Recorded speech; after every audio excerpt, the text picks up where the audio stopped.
Kapal selam adalah kapal yang bergerak di bawah permukaan air, umumnya digunakan untuk tujuan dan kepentingan militer. Sebagian besar angkatan laut memiliki dan mengoperasikan kapal selam sekalipun jumlah dan populasinya masing-masing negara berbeda. Selain digunakan untuk kepentingan militer, kapal selam juga digunakan untuk ilmu pengetahuan laut dan air tawar dan untuk bertugas di kedalaman yang tidak sesuai untuk penyelam manusia.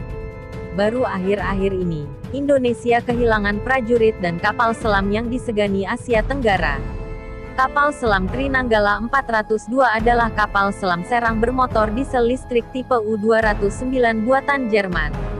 Kapal selam itu diproduksi tahun 1978 di galangan Hollandswerke Deutsche Werft di Kiel, dipesan Indonesia tahun 1979 dan diserahkan kepada Indonesia Oktober tahun 1981 di Jerman. Semoga bencana yang menimpa negara kita cepat berlalu, dan prajurit terbaik Indonesia semoga ditempatkan di sisi Tuhan Yang Maha Esa, amin. Nah, video kali ini kita akan membahas 5 insiden terparah dalam kapal selam dunia sepanjang sejarah.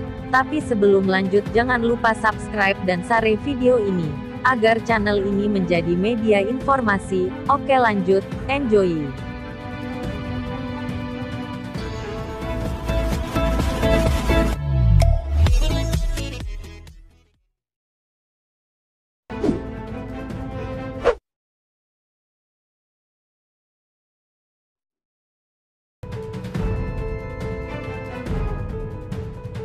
Ara San Juan, kapal selam diesel elektrik Angkatan Laut Argentina, Ara San Juan, menghilang secara misterius pada November tahun 2017 dalam perjalanan ke pangkalan Angkatan Laut Argentina di Mar del Plata. Puing-puingnya yang hancur ditemukan hampir tepat 1 tahun kemudian pada tanggal 16 November tahun 2018 oleh Seabed Konstruktor, sebuah kapal milik perusahaan pencari AS, Ocean Infinity. Setelah pencarian panjang dan traumatis untuk kapal selam yang menarik perhatian dari seluruh dunia. Salah satu hipotesis yang paling mungkin kapal tenggelam karena malfungsi katup ventilasi, ECO 19, dikutip dari Buenos Aires Times. Investigasi mengungkapkan katup ventilasi internal memungkinkan air mengalir ke tangki baterai kapal selam, menghasilkan korsleting di tangki baterai. Kebakaran itu kemungkinan menghasilkan peningkatan kadar hidrogen. Sisa-sisa kapal itu sekarang tergeletak di area puing seluas 70 hingga 75 meter, 920 meter di bawah permukaan laut, berlokasi sekitar 460 km tenggara kota Patagonia Comodoro Rivadavia. Insiden kapal selam Ara San Juan menewaskan 44 awaknya.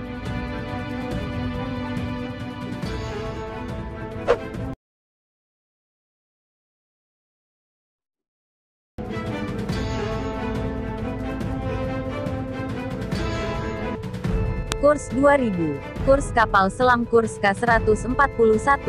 Kurs mungkin adalah salah satu bencana kapal selam terburuk yang dialami Rusia modern. K-141 Kurs, kapal selam rudal bertenaga nuklir Project 949A Anti-Class, Oscar II kurung tutup dan berbobot 16.000 ton itu, hancur dalam ledakan besar pada tanggal 12 Agustus tahun 2000 yang menewaskan 118 awaknya. Kapal selam Kursk tenggelam selama latihan Angkatan Laut Armada Utara di Laut Barents. Dikutip dari Moscow Times, investigasi resmi menyimpulkan bahwa kegagalan salah satu torpedo berbahan bakar hidrogen peroksida Kursk memicu ledakan. Bencana kapal selam Kursk memicu kritik publik terhadap pemerintah dan Angkatan Laut, dan menandai masa jabatan pertama Presiden Vladimir Putin.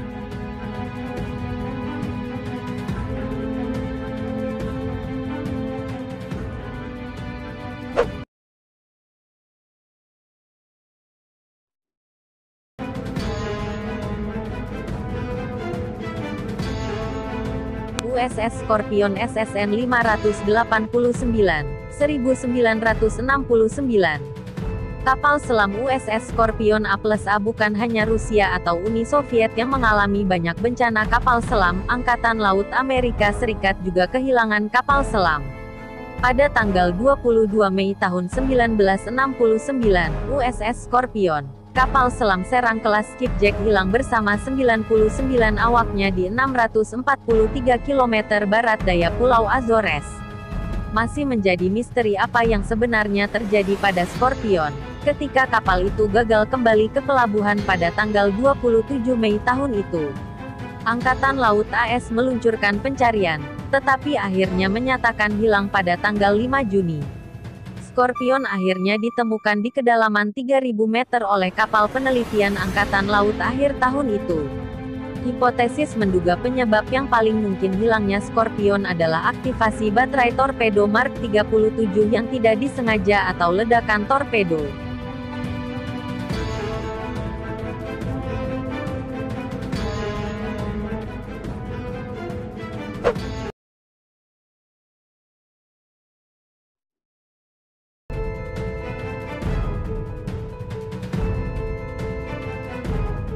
USS Tracer SSN 593.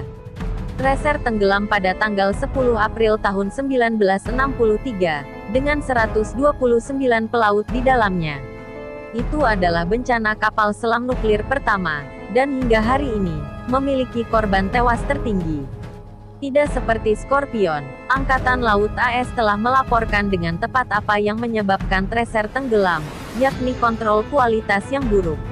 Kapal selam itu tenggelam saat melakukan penyelaman hingga kedalaman uji coba sekitar 396 meter.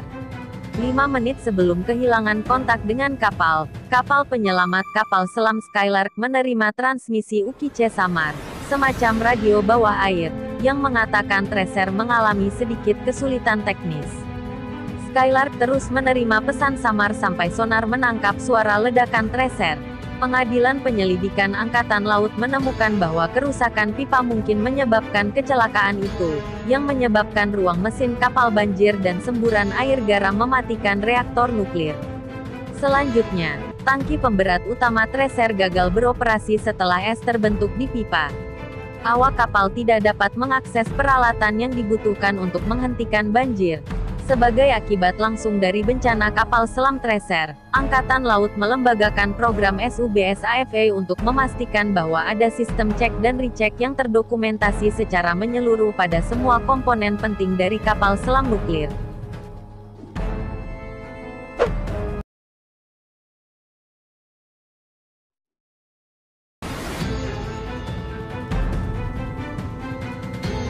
Komsomolets 1989.